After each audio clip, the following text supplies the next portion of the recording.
10 high demand jobs कौन सी हैं। यहाँ की पॉपुलेशन है वो ओल्ड होती जा रही है, तो सबसे ज़्यादा डिमांड है, यानी कि जो मेरा प्रोफेशन है उसकी यहाँ पे बहुत ज़्यादा हाई डिमांड है। मैं आप लोगों को एजुकेट करूँगा, मैं आप लोगों को करियर बनाऊंगा, मैं आपका करियर कोच हूँ। आज हम इस वीडियो में बात करेंगे कि जो यूरोप के अंदर 10 हाई डिमांड जॉब्स कौन सी हैं। बेसिकली मैं हाई प्रोफाइल जॉब्स की बात नहीं करूँगा यहाँ पे, जो एक्चुअल में ग्राउंड लेवल पे लोगों के यहाँ पे नीड किस चीज़ में है वो बात करने वाले हैं हम। आप लोगों के लिए मैं खुशखबरी लेके आता रहता हूँ और बहुत चीज़ों में मैं करूँगा आप लोगों को गाइड, मैं आप लोगों को सलाह दूंगा, मैं आप लोगों को करूँगा सक्सेस। आप लोग इस चैनल को सब्सक्राइब कर लो।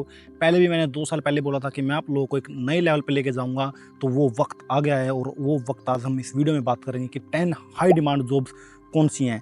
तो अगर सबसे पहले हम बात करें, पूरे आप लोगों ने नोट डाउन किया होगा, पूरे यूरोप के अंदर पूरे इनका कल्चर ही ऐसा है कि अभी फ़िलहाल ये लोग बच्चे पैदा नहीं करना चाहते हैं और बच्चे नहीं कर रहे हैं। फ़िलहाल इनकी जनरेशन रुक गई है, ये नहीं करना चाहते हैं बच्चे, नहीं इतना हेडेक चाहते हैं। तो क्या है कि यहाँ की लोग जो वो बूढ़े होती जा रही है, जनसंख्या है, जो जनरेशन है, यहाँ की पॉपुलेशन है वो ओल्ड होती जा रही है। तो सबसे ज़्यादा डिमांड हेल्थ केयर सिस्टम के अंदर है, नर्सिस की है, यानी कि जो केयर टेकर की रहती है। सबसे ज़्यादा ग्राउंड लेवल पे पूरे यूरोप में ही आप लोगों को मिलेगा। जर्मनी तो खासकर इसमें बहुत ज़्यादा आगे है और मैं भी एज ए नर्स यहाँ पे काम करता हूँ। पिछले 3.5 साल से जर्मनी में रह रहा हूँ और यहाँ पे अभी एज ए नर्स मैं काम कर रहा हूँ। पिछले 6 मंथ से मैंने हाउस बिल्डिंग कंप्लीट किया है। तो अभी हम बात करते हैं यहाँ पे जो ग्राउंड लेवल पे मैं देखता हूँ, यहाँ पे एक कल्चर है ओल्ड एज होम का, यानी कि घर पर जब भी व्यक्ति 70 या 80 क्रॉस कर जाता है और वो व्यक्ति मतलब कि उसको कुछ बीमारियां हो जाती हैं, वो सेल्फ अपने आप से कुछ काम नहीं कर पाता है, तो फैमिली इतना प्रेशर नहीं उठा पाती है, वो अपने काम में बिजी होते हैं, वो अपनी लाइफ अपनी सेट कर रहे हैं। तो यहाँ पर सबसे ज़्यादा हाई डिमांड जॉब्स जो रहती है केयर टेकर की रहती है और नर्सिस की रहती है, जो फिलहाल ओल्ड एज होम में काम करती है और हॉस्पिटल में काम करती है। तो मैं भी हॉस्पिटल में काम करता हूँ, तो यानी कि जो मेरा प्रोफेशन है उसकी यहाँ पे बहुत ज़्यादा हाई डिमांड है। मैं कहीं पर भी जा करके आज अगर अभी टू द पॉइंट अभी बैठ के यहाँ पे फ़ोन पे रिज़ाइन दे दूँ ना, तो नेक्स्ट दिन अभी 5 मिनट के अंदर अंदर मैं नई जॉब्स यहाँ पे ले सकता हूँ। तो सबसे पहली डिमांड जॉब्स है जो हेल्थ केयर सेक्टर की मैं बात कर रहा हूँ। अगर आप दूसरी जॉब्स की बात करेंगे, यहाँ पे लोग हैं, रह रहे हैं, लेकिन ट्रांसपोर्ट बहुत बड़ा है। अब पूरे यूरोप के अंदर क्या है कि ट्रक चलते हैं, पूरा यूरोप जो कनेक्टेड है, एक ही लैंड में सारा का सारा है, ये रोड से कनेक्टेड है, फ्लाईओवर से कनेक्टेड है। तो यहाँ पे ट्रक ड्राइवर्स की बहुत ज़्यादा डिमांड रहती है, बहुत हाई डिमांड रहती है। तो अगर आप लोग इंडिया में, आपके पास हैवी लाइसेंस है, आप लोगों के पास एक्सपीरियंस है, तो आप लोग किसी भी एक लैंग्वेज, किसी भी एक कंट्री की लैंग्वेज को स्पेसिफिक सीख करके आप लोग उस कंट्री में मूव हो सकते हैं अपनी स्किल्स के थ्रू, आपकी ड्राइविंग के थ्रू, और आपकी लैंग्वेज जो जुबान है उस देश की आपको सीखनी पड़ेगी। नहीं तो उस देश के लिए तो प्रॉब्लम हो ना हो, पर आप लोगों के लिए वो प्रॉब्लम क्रिएट हो सकती है, क्योंकि अगर आप लोग यहाँ पर रहने के बाद वो जॉब, वो जुबान नहीं बोल पाएंगे, वो काम नहीं कर पाएंगे, तो आप लोगों को ही परेशानी होगी और आप लोगों को वो थोड़ा सा परेशान करेगी। क्योंकि अगर आप यहाँ की जुबान नहीं बोल पा रहे हैं, पानी का गिलास तक नहीं लेके पी पा रहे हैं किसी से बोल के कि मेरे को पानी का गिलास दे दो, तो वो प्रॉब्लम आपको क्रिएट करेगा। उस बंदे को प्रॉब्लम नहीं है, वो शायद आपको काम कुम दे देगा कैसे भी करके, लेकिन अगर आप किसी भी बंदे के साथ कम्युनिकेट नहीं कर पाएंगे, बातचीत नहीं कर पाएंगे, तो आप लोग एक लिमिटेड क्राइटेरिया में रह जाएंगे जो आपको आगे बढ़ने से रोकेगा। तो थर्ड अगर बात करते हैं, यहाँ पे पूरे जर्मनी के अंदर, पूरे यूरोप के अंदर, पूरे नॉर्वे, फ्रांस, डेनमार्क अगर हम बात करते हैं, तो नई बिल्डिंग्स बन रही हैं, नया कंस्ट्रक्शन का काम हो रहा है, नई हर रोज़ डेवलपमेंट हो रही है। ये लोग डेवलप्ड कंट्रीज़ में हैं, लेकिन फिर भी ये लोग डे बाय डे कुछ ना कुछ इंक्रीज हो ही रहा है, क्योंकि इमिग्रेंट्स भी आ रहे हैं, इमिग्रेशंस भी बढ़ रहा है, लोग बढ़ रहे हैं, पॉपुलेशन फिर भी बढ़ रही है। क्यों? बाहर के लोग के कंट्री आ रहे हैं, कोई इलीगल आ रहा है, कोई लीगल आ रहा है, कोई माइग्रेट करके आ रहा है, कैसे भी आ रहा है। तो लेकिन उसकी वजह से कंस्ट्रक्शन बढ़ रही है और बहुत से लोगों को, बहुत सी कंपनीज को, बहुत सी ऑर्गेनाइजेशन को कंस्ट्रक्शन वर्कर्स की भी ज़रूरत है। तो ये भी टॉप लेवल में हाई डिमांड जॉब्स रहती है यहाँ पे अभी फ़िलहाल। अगर यूरोप की हम बात करते हैं, तो अगर हम बात करते हैं, तो सबसे जो मेन पॉइंट आता है, भले ही कंपनी चल रही है, भले ही एआई आ गया है, लेकिन सॉफ्टवेयर डेवलपर्स और आईटी स्पेशलिस्ट की फिर भी कमी कहीं ना कहीं रहेगी हमेशा, ह्यूमन से ज़्यादा। और ह्यूमन को कोई भी रिप्लेस नहीं कर पाएगा। फिलहाल तक की जो मैं बात कर रहा हूँ, अभी जब तक मैं जिंदा हूँ, तो ह्यूमन ब्रेन को कोई भी रिप्लेस नहीं कर पाएगा।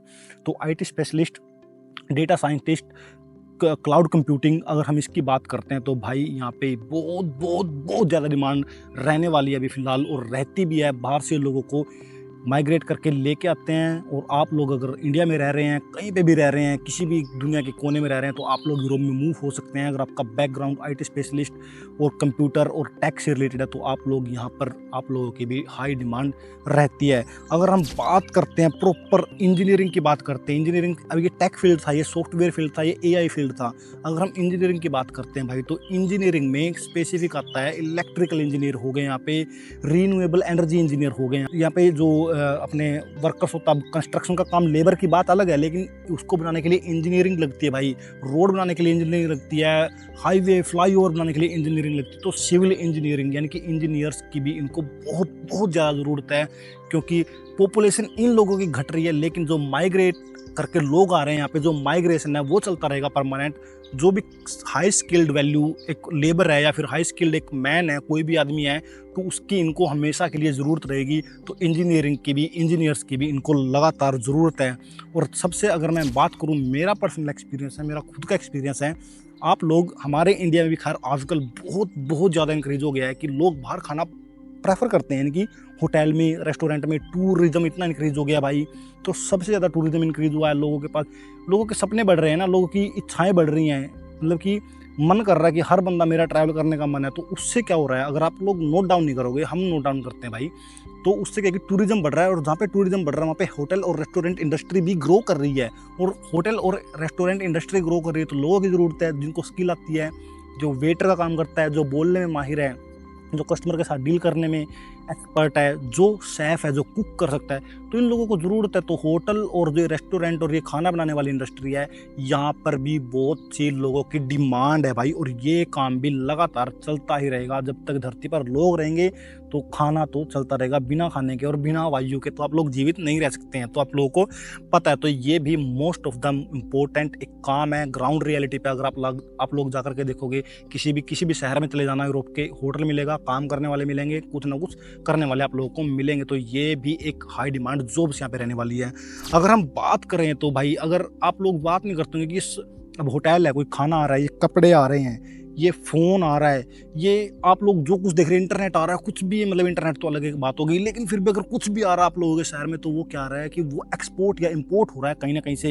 यहाँ पे अगर कोई खाने की वस्तु नहीं है, कोई चावल नहीं है, कोई आटा नहीं है, तो वो क्या है कि इंपोर्ट होकर आ रहा है। इंपोर्ट किसके थ्रू होता है, वो उसको बोलते हैं लॉजिस्टिक्स। लॉजिस्टिक्स का मतलब जो भी बड़े बड़े कंटेनर है, जो भी समुद्री जहाज है, जो बड़े बड़े जहाज उड़ के आते हैं, सारा का सारा सामान पूरी दुनिया में ऐसे गोल गोल चक्कर जहाज़ों के थ्रू घूम रहा है। और वो तेल भी इंपोर्ट हो रहा है, हमारे कपड़े भी इंपोर्ट हो रहे हैं। तो वो क्या है कि लॉजिस्टिक्स के थ्रू होता है। और लॉजिस्टिक्स भी हमेशा चलता रहेगा जब तक ये धरती चलती रहेगी। जब से व्यापार बढ़ा है, जब से वाणिज्य बढ़ा है, जब से बिजनेस बढ़े हैं, तो क्या है कि लेन देन सारी कंट्रीज आपस में करती हैं। कोई गाड़ियाँ बेच रहा है तो कोई कुछ बेच रहा है, तो कोई कुछ बेच रहा है। तो लॉजिस्टिक्स और वेयर हाउस में जो जॉब करते हैं, उनकी डिमांड भी हाई जॉब सभी रहने वाली है और रहती है। और इन फ्यूचर बढ़ेगा ही बढ़ेगा, रोजगार भी बढ़ेगा, और जो क्या बोलते हैं उसको, लॉजिस्टिक्स और लेना देना, एक्सपोर्ट इंपोर्ट भी बढ़ेगा अगर दुनिया चलती रहे, अगर वॉर की कोई सिचुएशन नहीं होती है। तो भाई सबसे ज़्यादा ये है। और अगर लास्ट में बात करता हूँ तो मैं टीचर, और अगर आप बात करते हैं तो स्किल्ड एजुकेटर की, जो बहुत से देशों में ज़रूरत है, यानी कि जो टीचर है, जो स्किल की बात करते हैं, स्किल एजुकेटर, जो यहाँ पे छोटे बच्चों से लेकर के, अगर आप किसी यूनिवर्सिटी में पढ़ा रहे हैं, टीचर की भी डिमांड बहुत बहुत ज़्यादा हाई रहती है। तो अगर आप लोगों का फिर भी कोई डाउट है कि हाँ भाई ये चीज़ हमने छोड़ दी है, तो आप लोग नीचे कमेंट करके डाल सकते हैं। मैं आप लोगों को एजुकेट करूँगा, मैं आप लोगों को करियर बनाऊंगा, मैं आपका करियर कोच हूँ। अगर आप लोग चाहते हैं तो मेरे से बात कर, तो आप लोग सेशन बुक कर सकते हैं। डिस्क्रिप्शन में मैंने लिंक डाल दिया है। तो हम मिलते हैं किसी नई लोकेशन पर, किसी नई वीडियो के साथ। तब तक के लिए जय हो।